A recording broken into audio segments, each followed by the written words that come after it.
আসসালামু আলাইকুম রহমতুল্লাহ। প্রিয় শিক্ষার্থী, তোমরা কেমন আছো? আশা করি আল্লাহ তাআলার রহমতে অনেক অনেক অনেক ভালো আছো। আমিও আলহামদুলিল্লাহ অনেক ভালো আছি। প্রিয় শিক্ষার্থী, তোমাদের ধারাবাহিক ক্লাসের আজকে হলো প্রথম ক্লাস। আজকে আমরা আলোচনা করব তোমাদের বইয়ের 17 অধ্যায়ে অর্থাৎ পরিসংখ্যান নিয়ে। তো পরিসংখ্যান এখানে আমরা জানি গড়, মধ্যক এবং প্রচুরক এগুলো নিয়ে আলোচনা করা হয়েছে। তো আজকে আমরা আলোচনা করব প্রচুরক নিয়ে। ঠিক আছে, চলো শুরু করা যাক। আমরা প্রচুরক নিয়ে আমরা আজকে সেশনটা শেষ করব ইনশাআল্লাহ। প্রিয় শিক্ষার্থী, প্রচুরক নির্ণয় করতে হলে আমাকে প্রথমে জানতে হবে প্রচুরকের সূত্রটা। ঠিক আছে, তো আমরা এখন প্রচুরকের সূত্রটি লিখব।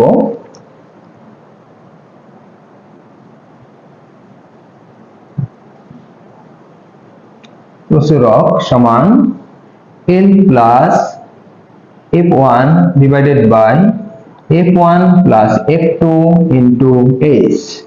তাহলে আমরা এখানে L কি, F1 কি, F2 কি, H কি সেগুলো আমরা এই পাশে লিখে দিই। তোমাদের এইভাবে মুখস্থ করতে হবে সূত্রটি। এখানে L হলো প্রচুরক শ্রেণীর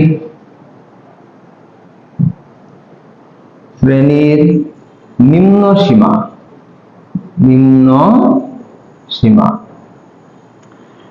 F1 হলো প্রচুরক শ্রেণীর গণসংখ্যা মাইনাস পূর্ববর্তী শ্রেণীর গণসংখ্যা।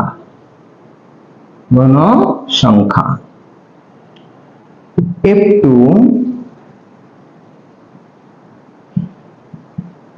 প্রচুরক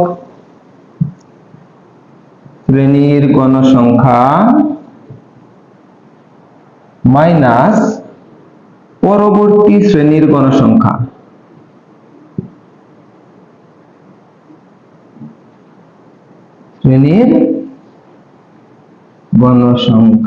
এখানে শ্রেণীর আছে।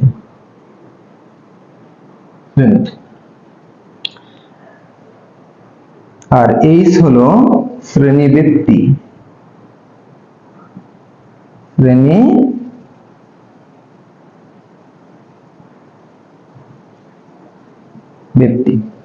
তাহলে দেখো, আমাকে প্রচুরক বের করার জন্য আমাকে সূত্রটি সুন্দর করে মুখস্থ করে ফেলতে হবে। তাহলে কি, প্রচুরক সমান হলো L plus F1 divided by F1 plus F2 into H। আর এখানে L হলো প্রচুরক শ্রেণীর নিম্ন সীমা, F1 হলো প্রচুরক শ্রেণীর গণসংখ্যা মাইনাস পূর্ববর্তী শ্রেণীর গণসংখ্যা, F2 হলো প্রচুরক শ্রেণীর গণসংখ্যা মাইনাস পরবর্তী শ্রেণীর গণসংখ্যা, আর H হলো শ্রেণী ব্যক্তি। এখন আমরা এই সূত্রের উপরে অর্থাৎ এই প্রচুরকের সূত্রের উপরে আমরা এখন করব কি, একটা অঙ্ক করব। আসো তাহলে আমরা অঙ্ক শুরু করি।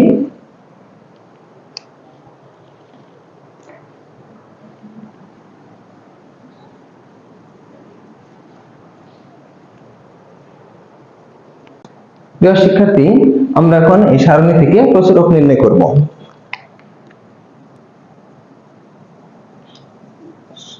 সমাধান।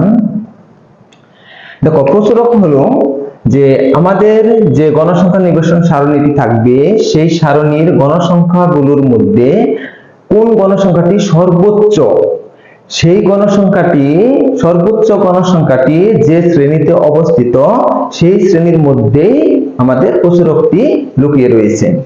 তাহলে আসো আমরা আমাদের অঙ্কটি শুরু করি। এখানে সর্বোচ্চ গণসংখ্যা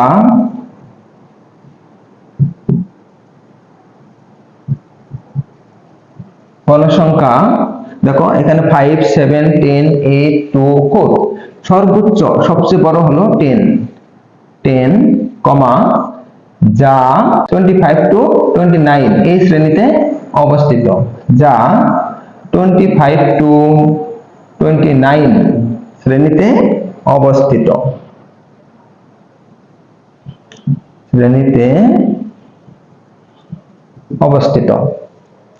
যেহেতু আমাদের সর্বোচ্চ গণসংখ্যা 25 to 29 এই শ্রেণীতে অবস্থিত, তাই এই 25 to 29 এই শ্রেণীটা হলো প্রচুরক শ্রেণী, কারণ এর মধ্যেই আমাদের প্রচুরকটি লুকিয়ে রয়েছে। দেখব, সুতরাং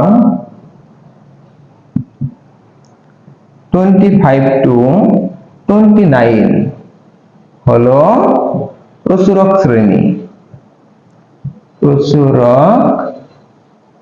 শ্রেণী। ওকে, এবার আমরা লিখব সেই প্রচুরকের সূত্রটি। সুতরাং প্রচুরক সমান L plus F1 divided by F1 plus F2 into H। দেখো, আমরা যখন সূত্রটি লিখে দিয়েছিলাম তখন সাইডে এই F1, F2, L, H এগুলো পরিচয় দিয়েছিলাম। তো আমরা এখানেও ওগুলো লিখব, যে এখানে এলটা আমরা কি লিখেছিলাম সূত্রে, যে প্রচুরক শ্রেণীর নিম্ন সীমা। আমরা লিখেছিলাম প্রচুরক শ্রেণীর নিম্ন সীমা। যেহেতু আমাদের এটা হলো প্রচুরক শ্রেণী, এটা হলো প্রচুরক শ্রেণী, এর নিম্ন সীমা হলো 25। তাহলে আমরা এখানে লিখব যে প্রচুরক শ্রেণীর নিম্ন সীমা হলো 25।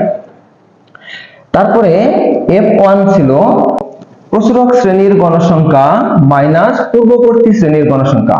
এটা হলো প্রচুরক শ্রেণী, যেহেতু এই গণসংখ্যাটা সর্বোচ্চ, এটা হলো প্রচুরক শ্রেণী। এই প্রচুরক শ্রেণীর গণসংখ্যা হলো 10, আর তার পূর্ববর্তী মানে আগের শ্রেণী হলো 20 থেকে 24, এটার গণসংখ্যা হলো 7। তাহলে F1 হলো প্রচুরক শ্রেণীর গণসংখ্যা মাইনাস পূর্ববর্তী শ্রেণীর গণসংখ্যা সমান, এখন কত হবে 3। আবার F2 টা ছিল প্রচুরক শ্রেণীর গণসংখ্যা মাইনাস পরবর্তী শ্রেণীর গণসংখ্যা। প্রচুরক শ্রেণীর গণসংখ্যা হলো 10 মাইনাস পরবর্তী শ্রেণীর গণসংখ্যা, মানে প্রচুরক শ্রেণীর পরবর্তী শ্রেণী হলো 32, 34, এই শ্রেণীর গণসংখ্যা হলো 8। তাহলে দেখো 10 থেকে 8 বাদ দিলে এখানে থাকবে কত 2। আর এখানে H টা হলো শ্রেণী ব্যক্তি। দেখো আমাদের শ্রেণী শুরু হয়েছে 15 থেকে, 15, 16, 17, 18, 19, তাহলে 5। আবার এই শ্রেণী 20 থেকে, 20, 21, 22, 23, 24, তাহলে আমরা প্রতি ক্ষেত্রে 5 করে পাচ্ছি। তাহলে আমাদের এখানে শ্রেণী ব্যক্তি H-টা হবে 5। এখন আমরা এই মানগুলো আমরা এখানে বসিয়ে দিব।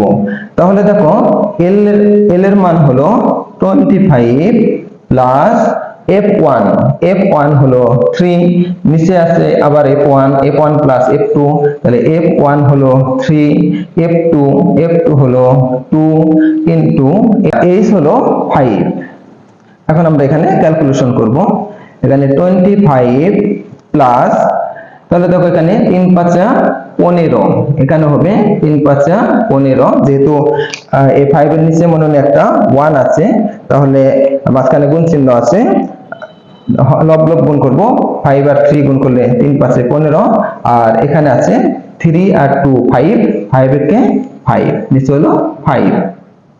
তাহলে দেখো এখানে 25 প্লাস 15 কে 5 দ্বারা যদি ভাগ করি তাহলে এখানে 3, 15 আর 3 যদি যোগ করি তাহলে এখানে হবে 28।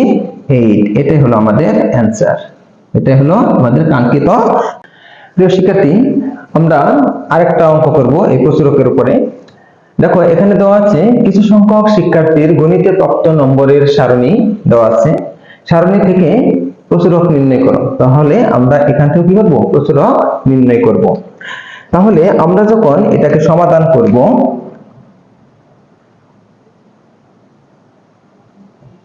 ঠিক আগেরটার মতোই আমরা লিখব, এখানে সর্বোচ্চ গণসংখ্যা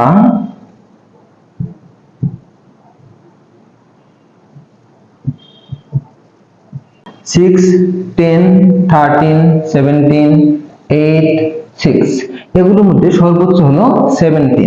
সর্বোচ্চ গণসংখ্যা 17, যা দেখো এই 17টা 60 to 65 এই শ্রেণীতে অবস্থিত, যা 60 to 65 শ্রেণীতে অবস্থিত, শ্রেণীতে অবস্থিত অবস্থিত যেহেতু সর্বোচ্চ গণসংখ্যাটি এই শ্রেণীতে অবস্থিত 60 to 65, তাহলে এই 60 to 65 শ্রেণীটাই হলো আমাদের প্রচুরক শ্রেণী। দেখব যে সুতরাং 60 to 65 হলো প্রচুরক শ্রেণী, প্রচুরক শ্রেণী। এখন আমরা সরাসরি লিখব প্রচুরকের সূত্রটি। সুতরাং প্রচুরক সমান L plus F1 divided by F1 plus F2 into H। তাহলে এখানে আমরা L, F1, F2 এবং H এই মানগুলো আমরা লিখে নেব। এখানে L কি? L ছিল প্রচুরক শ্রেণীর, এটা যেহেতু প্রচুরক শ্রেণী, এই প্রচুরক শ্রেণীর নিম্ন সীমা। এখানে L হলো প্রচুরক শ্রেণীর নিম্ন সীমা, যেহেতু 60 to 65 এটা হলো প্রচুরক শ্রেণী, তাই এই 60 হলো প্রচুরক শ্রেণীর নিম্ন সীমা 60। আর F1 হলো প্রচুরক শ্রেণীর গণসংখ্যা মাইনাস পূর্ববর্তী শ্রেণীর গণসংখ্যা। তাহলে এখানে প্রচুরক শ্রেণীর গণসংখ্যা হলো 17, তার আগের শ্রেণীর গণসংখ্যা হলো 13। তাহলে প্রচুরক শ্রেণীর গণসংখ্যা 17 মাইনাস পূর্ববর্তী শ্রেণীর গণসংখ্যা 13 সমান হলো 4। F2 হলো প্রচুরক শ্রেণীর গণসংখ্যা মাইনাস পরবর্তী শ্রেণীর গণসংখ্যা। তাহলে 60 to 65 এটা হলো প্রচুরক শ্রেণী, তার পরবর্তী শ্রেণী হলো 66 to 71, ওই শ্রেণীর গণসংখ্যা হলো 8। তাহলে 17 থেকে 8 মাইনাস করলে হবে 9। এখন H টা হলো শ্রেণী ব্যক্তি। দেখো 42, 43, 44, 45, 46, 47, তাহলে কত হলো? 6 হলো, 6 হলো। আবার এখানে দেখো 48 থেকে 48, 49, 50, 51, 52, 53, এখানেও 6। তাহলে আমাদের শ্রেণী ব্যক্তি হলো 6। এখন আমরা এই মানগুলো আমরা এখানে বসিয়ে দেব। তাহলে L এর মান হলো 60 প্লাস F1 হলো 4, F1 হলো 4 আর F2 হলো 9 ইন্টু H এর মান হলো 6। এখন আমরা একটু ক্যালকুলেশন করব। তাহলে 60 প্লাস এখানে আছে 4, 9 আর 4 যোগ করলে পরে হবে 13 ইন্টু 6। তাহলে এখানে দেখো 60 প্লাস এখানে দেখো যেহেতু মাঝখানে গুণ আছে, তার লব গুণ হর গুণ, 6 আর 4 গুণ করলে 4 6 24 হবে 24, আর 13 আর 1 গুণ করলে 13 কে 13 হবে। এখন দেখো 60 প্লাস 24 কে 30 দ্বারা ভাগ করব। যেহেতু আমার কাছে ক্যালকুলেটর নেই, আমি মোবাইলে করতেছি। 1.84 আমরা এটা এখন যোগ করে দেব, তাহলে হবে 61.84। এটাই হলো আমাদের নির্ণয় প্রচুরক, এটাই অ্যান্সার। আশা করি সবাই বুঝতে পেরেছো।